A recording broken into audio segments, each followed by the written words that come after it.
یصلح لکم اعمالکم، اے ایمان والو اللہ کا تقوی اختیار کرو، باتیں سیدھی کرو، اللہ تعالیٰ تمہارے سارے اعمال سیدھے کر دے گا۔ اس معاشرے میں سچ شروع ہو جائے، روزے آئیں گے، نہیں میں روزے میں جھوٹ نہیں بولتا، جتنے جھوٹ بلوانے اس ہفتے بلوا لو۔ فرمایا نا حدیث میں، جس نے روزہ رکھا پھر جھوٹ نہیں چھوڑا اور جھوٹ کی باتوں پہ عمل نہیں چھوڑا، اللہ کو کوئی حاجت نہیں کہ وہ بھوکا پیاسا رہے یا۔ یہ تقوی کی بات ہو رہی ہے، ایمان والو تقوی اختیار کرو، بات سیدھی کرو۔ یصلح لکم اعمالکم، معاشرہ خراب ہے، حالات خراب ہیں، گھر خراب ہے، اولاد خراب ہے، میں ٹھیک نہیں، اللہ کہتا تقوی پہ آ، سچ پہ آ، سیدھی بات پہ آ، یصلح لکم اعمالکم، تیری ساری چیزیں ہم ٹھیک کر دیں گے، ویغفر لکم ذنوبکم۔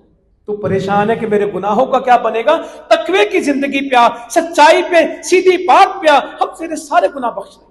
اور جو اللہ رسول کی اطاعت کرے گا بس وہی کامیاب ہے۔ فقد فاز فوزا عظیما، سب سے بڑی کامیابی کون لے گیا؟ ومن یطع اللہ والرسول۔ تقوی کا جو نتیجہ نکلتا ہے وہ اطاعت اللہ کی اور اطاعت رسول کی ہے۔ تقوی والا نافرمانی نہیں کرتا، تقوی والا فرما بردار ہو۔ جس کی زندگی میں جتنا دین ہے اتنا تقوی ہے، جس کی زندگی میں تقوی نہیں اس کی زندگی میں اسلام نہیں۔